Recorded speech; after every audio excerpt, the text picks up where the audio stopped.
manejando el Zoom para que me pueda dar permiso para proyectar algo. Sí, el hermano Abraham Márquez, que está ahí como Asamblea de Rosario, el que tiene el control del Zoom. Si hermano me puede Abraham, como coanfitrión, por favor.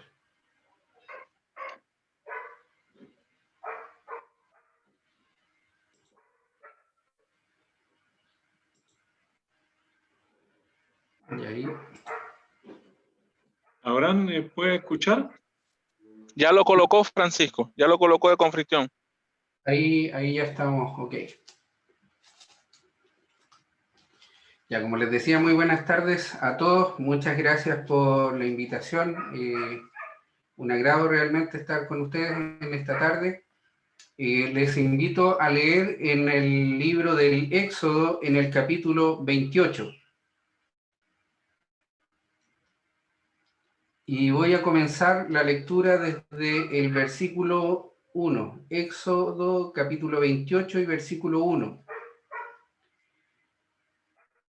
De ti a Aarón, tu hermano, y sus hijos consigo, de él entre los hijos de Israel, para que sean mis sacerdotes, a Aarón, a Nadab, a Abiú, Eleazar e Itamar, hijos de Aarón.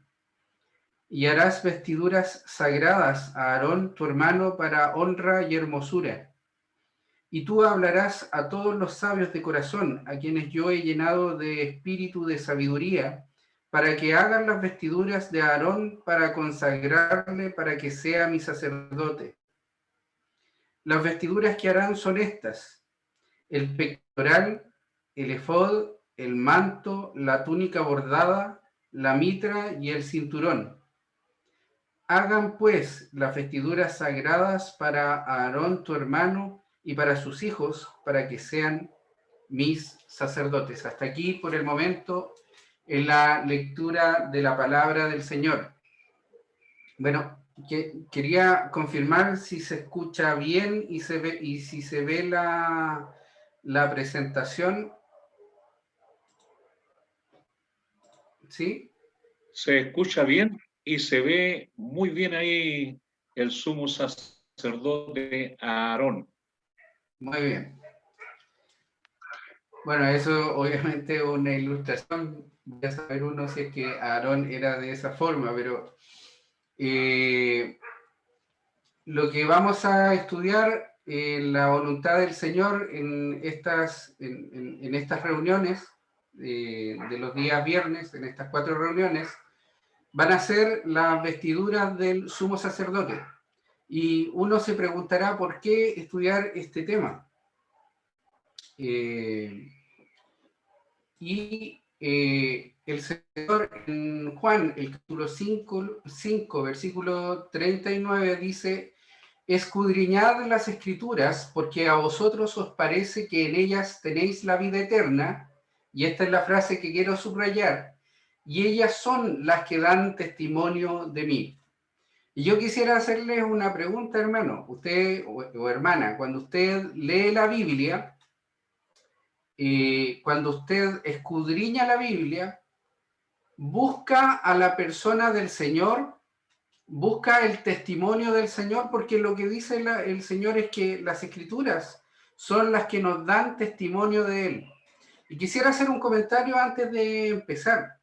Muchas veces nosotros tendemos a vivir un cristianismo egoísta, un cristianismo basado en nosotros, en nuestras necesidades, en nuestros sufrimientos, en nuestras emociones muchas veces, y dejamos de lado que el centro del cristianismo es la persona del Señor, la persona de Cristo. Él es nuestro Salvador, a Él debemos adorar. Y muchas veces, y los hermanos concordarán conmigo, muchas veces nos pasa en que las reuniones de adoración se tornan monótonas, que no sabemos qué decir, porque simplemente no meditamos lo suficiente en la persona del Señor. Cuando leemos ciertos pasajes tendemos a saltarlos, ¿cierto? Porque son muy complicados, lectura muy pesada. No sé si usted ha leído alguna vez el libro de Levítico. Y a primera vista es un libro pesado de leer. Y este tipo de reuniones, cuando muchas veces no tenemos el hábito o el material o la costumbre, este tipo de reuniones y este tipo de estudios nos acercan, nos aterrizan mucho más esto que nosotros vemos por allá arriba en cuanto a las escrituras. Y lo que quisiera, el objetivo que quisiera plantear para estas reuniones que vamos a tener es que podamos apreciar a la persona del Señor a través de estas cosas que son figuras, como nos dice el libro de los Hebreos, que son sombras de lo que vendrían, del pacto que es mejor, de las mejores promesas, del mejor sacerdocio que vamos a estar considerando en estos días. Es un llamado de atención también para que cuando veamos los libros de la Biblia tratemos de buscar a la persona del Señor allí. Es cierto, nosotros podemos encontrar enseñanza, la escritura nos arguye, las escrituras nos orientan, las escrituras nos venden muchas veces, las escrituras nos consuelan, pero nunca debemos perder de vista que nuestro cristianismo, el centro de nuestro cristianismo, no somos nosotros, sino que es la persona del Señor, y es a Él a quien debemos buscar a través de toda la Escritura. Vamos a partir esta reunión dándole el contexto necesario al tema de las vestiduras del sumo sacerdote. Y lo que tenemos que tener en cuenta es que en el tiempo en el cual se dan las instrucciones para hacer estas vestiduras, había un sistema ritual de adoración para el pueblo de Israel que lo llevaban a cabo los sacerdotes. Ahora, ¿qué son los sacerdotes? Como vemos en esta imagen, en esta diapositiva en realidad, son, en el modo general, son ministros reconocidos de una divinidad que ofician ante un altar y en otros ritos de culto. O sea, son los que ejecutan el culto dentro de cualquier religión que nosotros queramos ver en el mundo, que son de parte de la divinidad, ¿ya? Para el caso judío, los sacerdotes provenían de la tribu de Leví. Y recordemos lo siguiente, que el pueblo de Israel, como dice la Escritura, salió de los lomos de Abraham, ¿ya? Abraham tuvo hijos, entre los cuales estaba Ismael e Isaac, y de Isaac nacieron dos hijos que son Esaú y Jacob. Jacob los hijos, los hijos que pasaron a formar la tribu de Israel, y de entre los hijos de Lea nació Leví, y de Leví se eligieron a algunas personas que acabamos de leer en el capítulo 28 de Éxodo, que fueron Aarón, Nadab, Abiú, Eleazar e Itamar. ¿Ya? Ellos fueron ordenados como sacerdotes de Dios. Y cuando vemos cuál era la función que tenían estos sacerdotes, podemos leer en el libro de los Números, en el libro de Números, el capítulo 18 y los versículos 7 y 8. Dice así la palabra de Dios: mas tú y tus hijos contigo guardaréis vuestro sacerdocio, dice acá, en todo lo relacionado con el altar, y del velo adentro ministraréis. ¿Qué tenían que hacer los sacerdotes entonces? Tenían que ministrar, tenían que servir en todo lo relacionado con el altar y del velo adentro. ¿El velo adentro de qué? Vamos a verlo. Dice: yo os he dado el don de servir vuestro sacerdocio, y el extraño que morirá exclusivamente Estas personas que nosotros acabamos de leer y sus hijos fueron los sacerdotes de Dios. Dice, dijo más Jehová a Aarón: he aquí yo te he dado también el cuidado de mis ofrendas. Todas las cosas consagradas de los hijos de Israel te he dado por razón de la unción, y a tus hijos por estatuto perpetuo. Estaban entonces encargados del servicio velo adentro. Y los sacerdotes, esto es muy importante, diferencia entre un sacerdote y un profeta.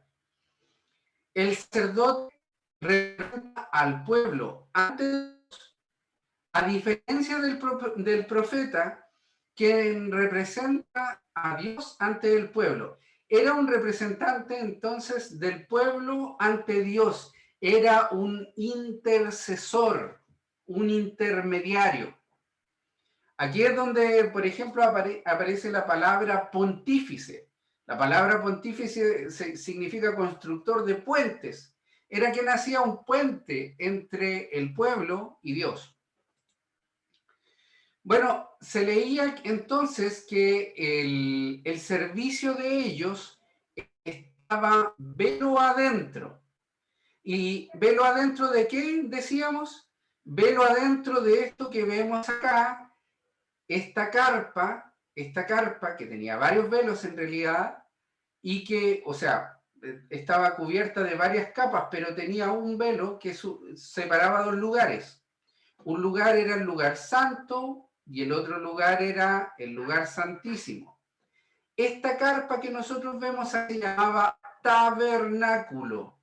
Y dentro del sistema ritual judío, este era su santuario. Tenía además un atrio, que es lo que estaba fuera de esta carpa, que era otro lugar donde servían los sacerdotes. Vamos a ver qué nos dice la propia Escritura acerca de este lugar. Hebreos capítulo 9, vamos a leer desde los versículos 1 al 7. Dice, ahora bien, en el primer pacto, lo que estamos viendo acá, tenía ordenanzas de culto y un santuario terrenal. Eso es lo que estábamos diciendo. Esta chica que está acá con todos estos accesorios afuera, santuario terrenal. Dice que el tabernáculo estaba dispuesto así.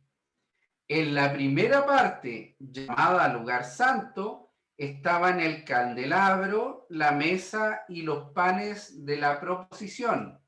Es lo que vemos acá, estos muebles.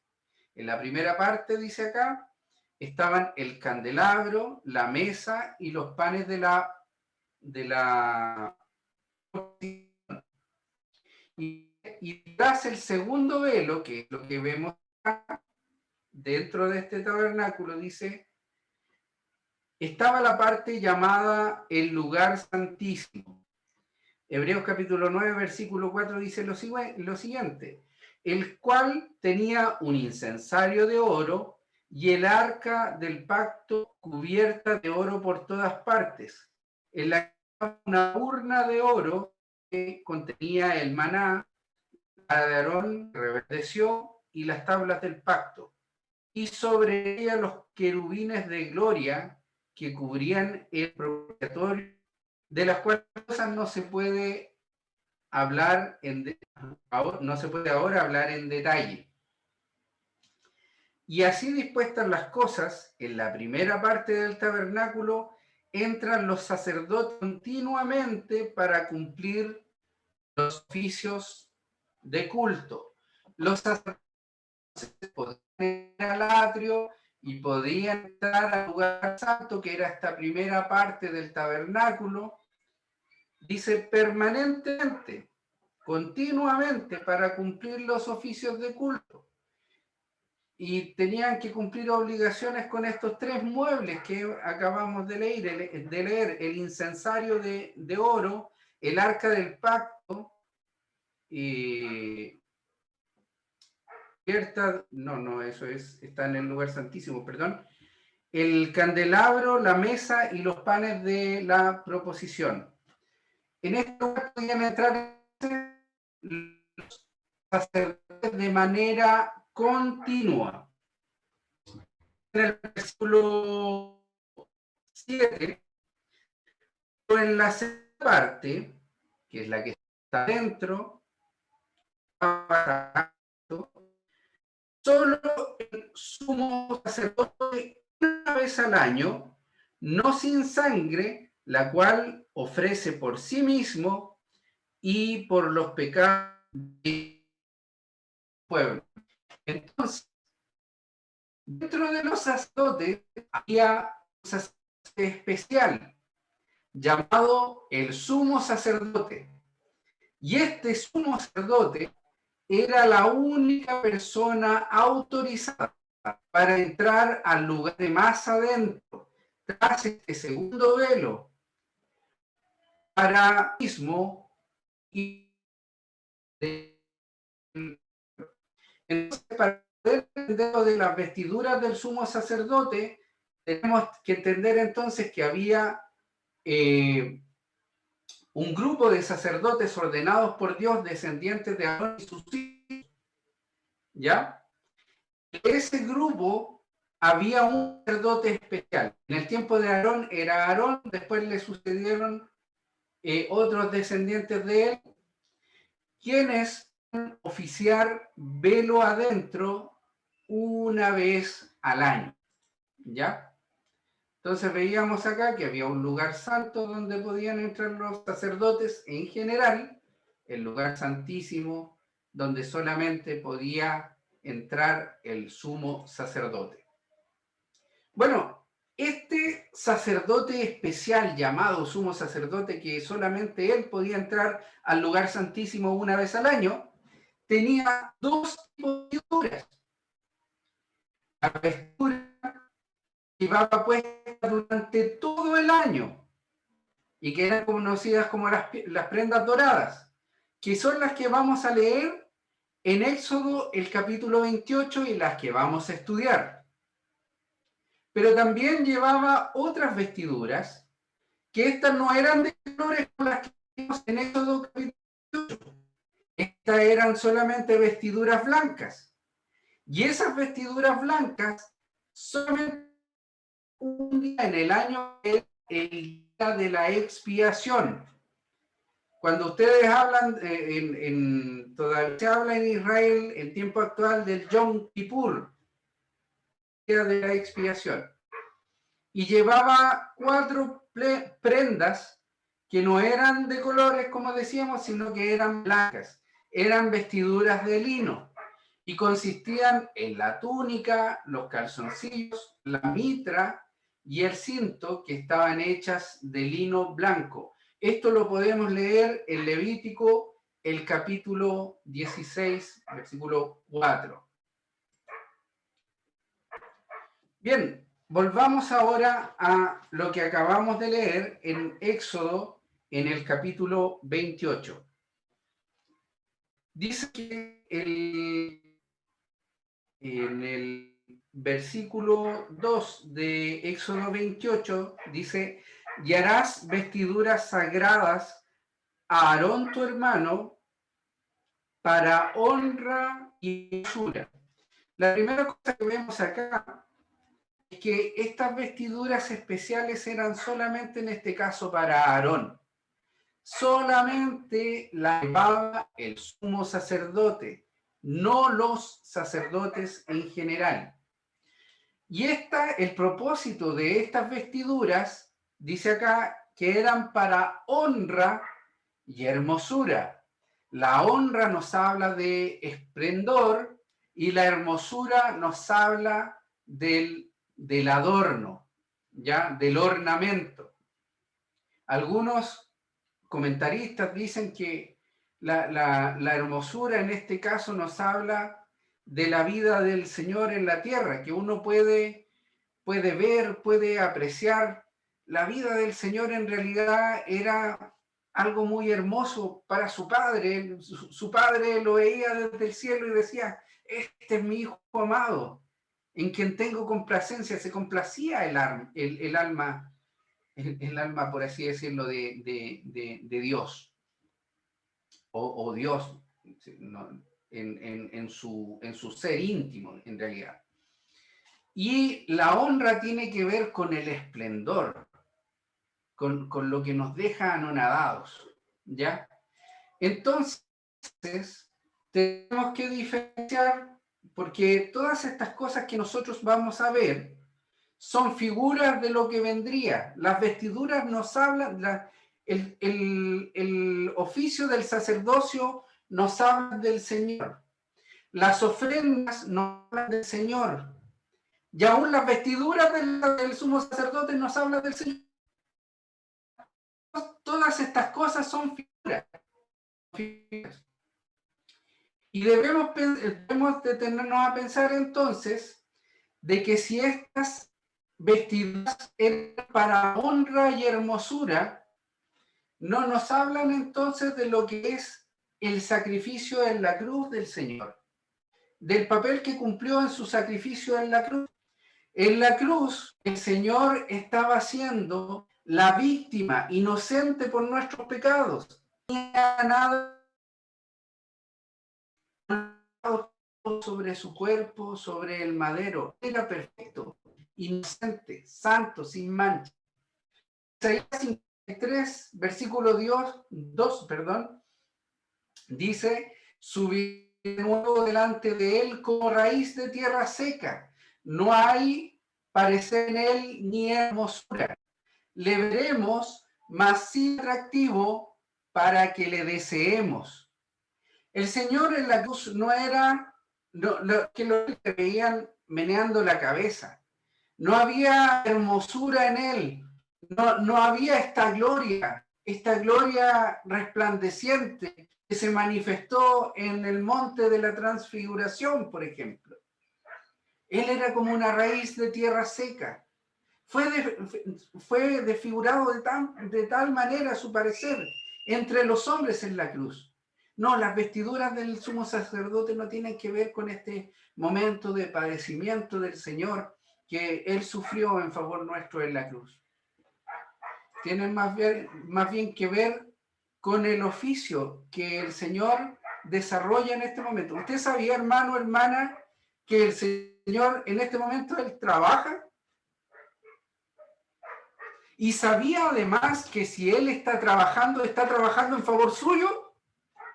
Bueno, eso es lo que hace el Señor ahora. Y de eso nos hablan estas vestiduras de hermosura, de esplendor. Nos hablan del Señor exaltado y de la obra que Él está haciendo en este momento en favor suyo, en favor mío, en el cielo. Y dice en Hebreos, el capítulo 9, los versículos 24 al 26, porque no entró Cristo en el santuario hecho de manos. No, Él no entró en el santuario hecho de manos, no entró en este tabernáculo, porque esa era figura del verdadero, sino en el cielo mismo, para presentarse ahora por nosotros ante Dios, y no para ofrecerse muchas veces, como entra el sumo sacerdote en el lugar santo cada año con sangre. De otra manera, le hubiera sido necesario padecer muchas veces desde el principio del mundo, pero ahora en la consumación de los siglos se presentó una vez para siempre por el sacrificio de sí mismo para quitar de en medio el pecado. Y una vez entrado en el cielo, el Señor dice, Hebreos 5, por lo cual puede también salvar perpetuamente a los que por él se acercan a Dios. ¿Qué dice acá? Viviendo siempre para interceder por ellos. El Señor intercede ante Dios por los que por él se acercan a Dios. Él intercede también por nosotros. ¿De qué manera? ¿Cuándo el Señor intercede por nosotros? Primera de Juan, capítulo 2, versículo 1. Hijitos míos, estas cosas os escribo para que no pequéis, dice Juan. Y si alguno hubiera pecado, ¿qué dice acá? abogado, más que abogado, paracletos, ayudador, intercesor. Tenemos para con el Padre a Jesucristo el justo. Él trabaja en el cielo por nosotros. Nosotros trabajamos por Él. Es una buena pregunta. Porque muchas veces lo cristianismo, como decíamos, se basa en el Señor nos ayude, que el Señor nos conduce, que el Señor nos perdone. ¿Y qué hacemos nosotros, Señor? Ya que Él vive siempre para interceder.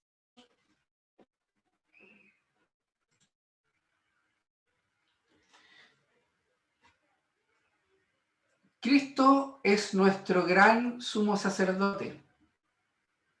Y cuando, bueno, para los israelitas, habían cosas que a ellos les llenaban de orgullo el corazón. ¿Se acuerdan ustedes cuando el Señor, los discípulos están viendo el templo y lo ven tan imponente, tan precioso? Todo lo que tenía que ver con el culto, con los sacrificios, a los israelitas les llenaba de orgullo el corazón y lo veían como algo tan esplendoroso su templo, esplendoroso el sacerdote con estas vestiduras preciosas, cosas que no se veían en ese tiempo, cosas hechas a mano, cosas, como veremos, hechas de materiales preciosos. Bueno, toda esa gloria de ese sacerdocio no tiene comparación con lo que es, lo que representaban en realidad. ¿Y qué representaban? Representaban la persona de Cristo, porque la persona de Cristo es nuestro gran sumo sacerdote, nuestro gran sumo sacerdote. Si ustedes ven en Hebreos, capítulo 7, se nos muestra que el sacerdocio de Cristo es un sacerdocio inmutable, que no cambia jamás. Es un sacerdocio efectivo porque el oficio del sacerdote, que tenía que estar continuamente acercando, recomiendo la relación con respecto a Dios y entregando estos sacrificios, no podían quitar para siempre el pecado, pero el sacrificio de Cristo lo quitó para siempre.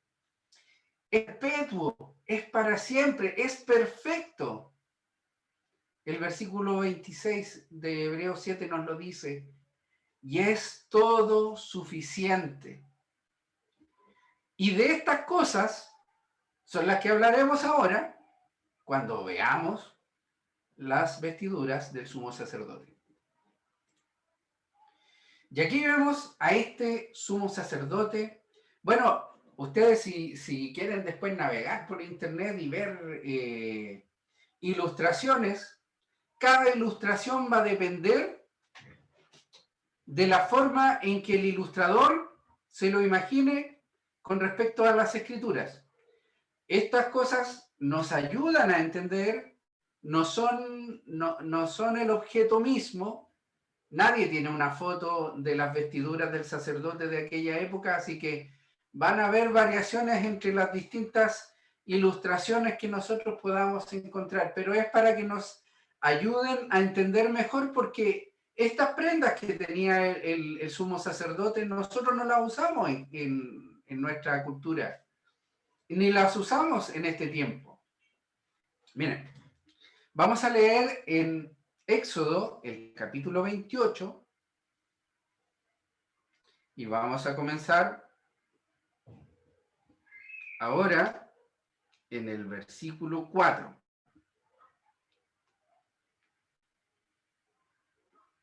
Dice, las vestiduras que harán son estas: el pectoral, el efod, el manto, la túnica bordada, la mitra y el cinturón. Y a nosotros, si nos hablan de efod, ¿qué será el efod? ¿Ya? Lo vamos a ver acá, lo vamos a tratar de explicar por las ilustraciones. El pectoral, ¿qué es el pectoral? La túnica, bueno, las túnicas ya las conocemos un poquito más, pero las mitras, ¿qué es una mitra? Los cinturones sí los conocemos, ¿ya? Pero son distintos a los que se usaban en esa época. Esas son las prendas, entonces, probablemente vamos a ver otras, porque hay otras que se mencionan acá también y que no se mencionan al principio del capítulo. Y vamos a ir con la primera de estas prendas, que es la llamada efod. ¿Ya? El efod. Y yo creo que vamos a alcanzar a dar solamente una pequeña introducción acerca del efod, que nos va a pillar la hora. Dice, y no quiero dejar el tema como cortado a la mitad, sino que nos quedemos con esta idea general de que cuando hablemos de las vestiduras del sumo sacerdote, nos tiene que llevar a nuestra cabeza a pensar en la persona del Señor. Bueno, vamos a dar una pequeña lectura de qué se trataba esta vestimenta. Dice en Éxodo capítulo 28, versículos del 6 al 9. Y harán el efod de oro, azul, púrpura, carmesí y lino torcido de obra primorosa. Tendrá 2 sombreras que se junten a sus 2 extremos, y así se juntarán. Y cinto de obra primorosa que estará sobre él será parte del mismo, de oro, azul, púrpura, carmesí y lino torcido. Y tomarás 2 piedras de ónice y grabarás en ella los nombres de los hijos de Israel. Bueno, aquí se nos mencionan los materiales del cual estaba hecho este efod. El efod, para es esta especie de delantal de diversos colores, que tenía 2 sombreras, como las que vemos acá, tenía un cinto, cuando se habla de cinto es un, ¿ya? Y que estas prendas, esta especie de delantal, con esta prenda, estaban hechas de distintos materiales. Dice acá que estaba hecho de oro, que estaba hecho de azul, de púrpura, carmesí y lino torcido. Y cada uno de estos materiales tiene un color específico. Y nos hablan de la persona del Señor. El oro es el primer material que vemos, es el amarillo que resalta. Es un material precioso, de gran valor. Pero lo que se resalta en las escrituras acerca del oro es que resiste, por ejemplo, el fuego, por ejemplo, el paso del tiempo. ¿Se acuerdan ustedes en 1 Corintios 3 cuando se nos hablan de los distintos materiales con los cuales los creyentes sobreedifican? Y se habla de oro y de piedras preciosas, y también se habla de madera, heno o hojarasca. Y el fuego de la prueba lo resiste el oro. El oro es un material incorruptible, entonces, que resiste el paso del tiempo, es un material de gran valor y precioso. Y que nos hablan del carácter eterno del sumo sacerdocio de Cristo. En Hebreos 7:17 dice, pues se da testimonio de él, tú eres sacerdote para siempre, según el orden de Melquisedec. Y dice después los versículos 23 y 25 de Hebreos 7, todos los otros sacerdotes llegaron a ser muchos, debido a que por la muerte no podían continuar.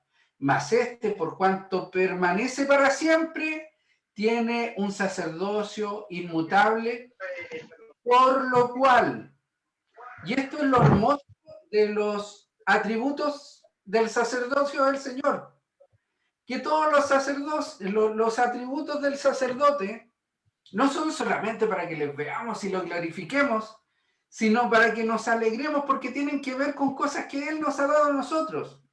Puesto que su sacerdocio es inmutable, el oro nos habla del carácter eterno, de la deidad del Señor. por lo cual puede salvar perpetuamente a los que por él se acercan a Dios. Qué hermoso es esto de que tenemos, por cuanto tenemos un sacerdocio, un sumo sacerdote que es eterno, él también puede salvarnos a nosotros para siempre, y no solamente para siempre, al máximo de lo que puede salvar Dios. El azul, el oro entonces nos habla de la deidad del Señor y de del carácter eterno de su sacerdocio. El azul nos habla de su origen celestial. En Juan capítulo 6, versículo 38 dice, porque he descendido del cielo no para hacer mi voluntad, sino la voluntad del que me envió.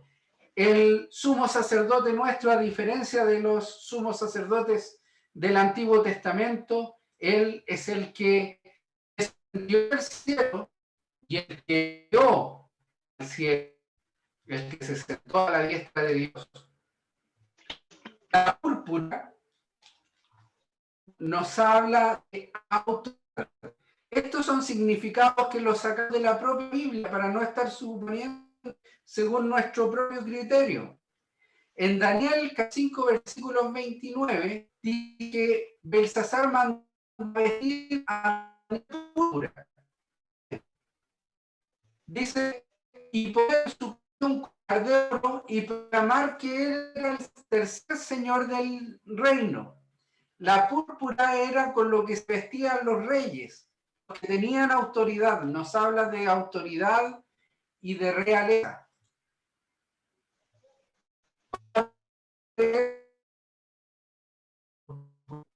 Y ponían una corona tejida de espinas, dice, comenzaron luego a dar salve, rey de los judíos, para burlarse del Señor, un vestido de púrpura. Pero la púrpura en las vestiduras del sumo sacerdote nos habla de la autoridad del Señor. Él no solamente sumo sacerdote, él también es rey. El carmesí, el rojo, nos habla de la humanidad del Señor. Dice en Juan capítulo 1, versículo 14, ya que el verbo fue hecho carne y habitó entre nosotros y vimos su gloria, gloria como del unigénito del Padre, lleno de gracia y de verdad. Aquel verbo fue hecho carne. Y el lino torcido, el otro material, nos habla de la pureza y de la santidad. El lino era blanco. Dice en Hebreos capítulo 4, versículos 15, porque no tenemos un sumo sacerdote que no pueda compadecerse de nuestras debilidades, sino de uno, que fue tentado todo según nuestra semejanza, pero sin pecado. Y este versículo es aquí para el final, porque nos habla de las dos cosas, de la santidad y la pureza del Señor, porque Él fue sin pecado.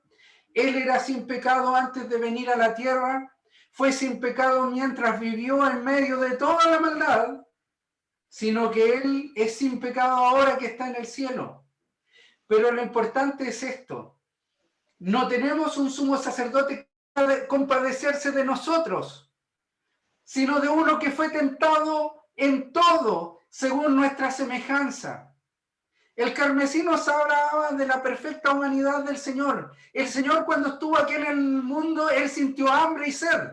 El que era dueño del universo y el que nunca tuvo ninguna necesidad, Él estuvo cansado del camino. Sintió el rigor de caminar. ¿Por qué lo hizo? Porque no tenía que hacerlo. Él lo hizo para nosotros.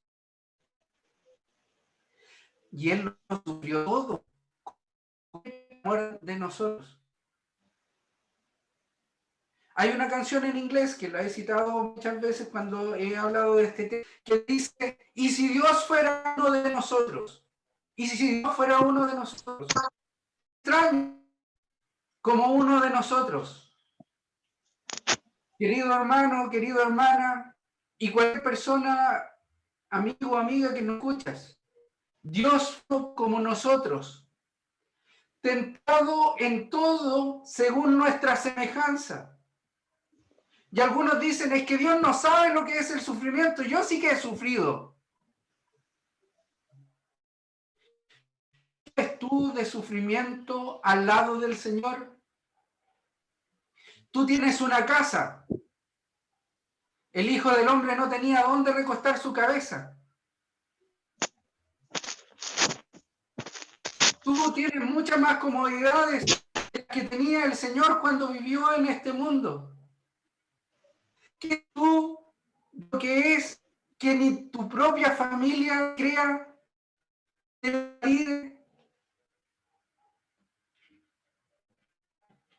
¿qué sabes tú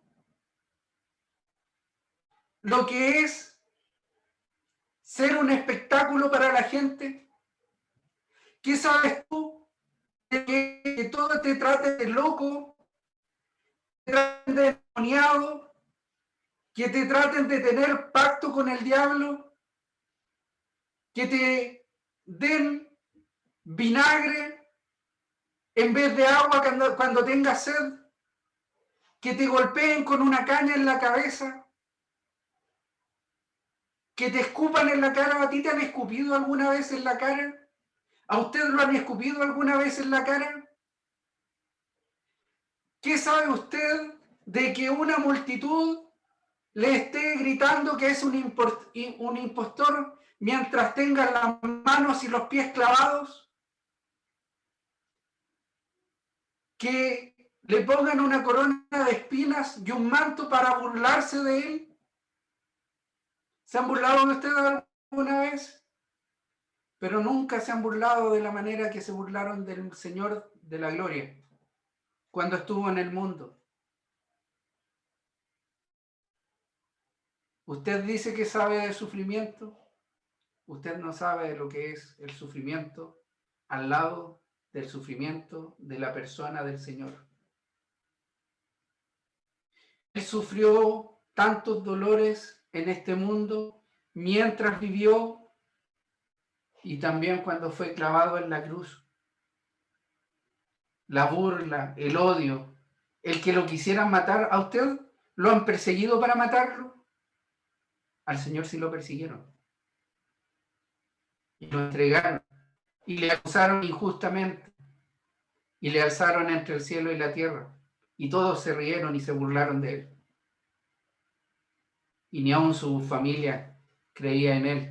Creyó después de que él murió. Dios fue uno como nosotros. Tomó forma humana y vivió aquí y sufrió lo indecible por amor de nosotros, para dar su vida en la cruz por nosotros. Y él fue tentado en todo lo que nosotros podemos ser tentados. En todo. ¿Y sabe cuál es el resultado de eso, hermano, hermana? Que él nos entiende. Y a veces a usted nadie lo entiende. Nadie entiende su sufrimiento. Pero el Señor sí nos entiende. Porque Él es nuestro sumo sacerdote y dice, acerquémonos pues confiadamente al trono de gracia para alcanzar misericordia y hallar el oportuno socorro, porque ¿sabe qué? Si hay uno que lo puede entender, es el Señor, porque el Señor sufrió todo lo que usted puede sufrir en esta tierra. Él ya lo sufrió. Y por eso entiende, y por eso no podemos tener mejor intercesor que el Señor Jesús. Porque Él sabe lo que es estar en este mundo y sabe lo que es sufrir como hombre y sabe lo que es ser tentado como hombre.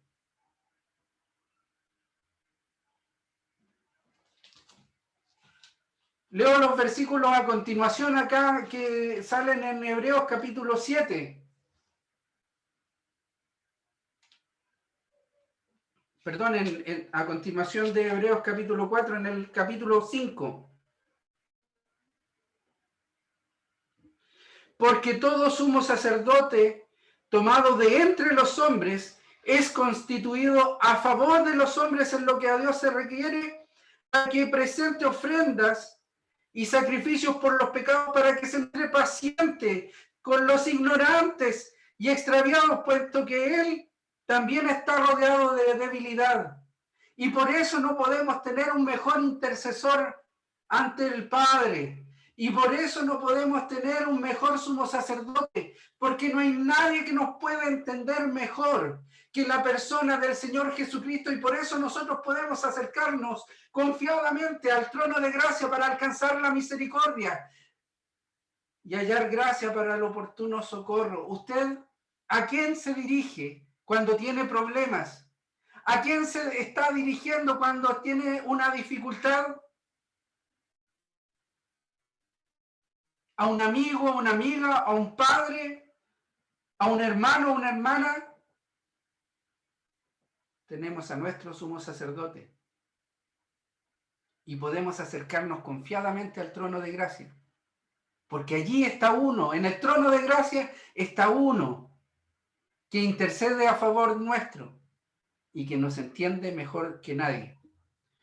Les pido disculpas, hermanos, por haberme dado de tiempo, pero no quería dejar el tema sin concluir. Vamos a orar. Nuestro Padre Celestial, te damos las gracias por este gran sumo sacerdote que tenemos, que fue constituido a favor nuestro, y podemos llegar confiadamente a tu trono de gracia, sabiendo que Él es quien intercede a favor nuestro.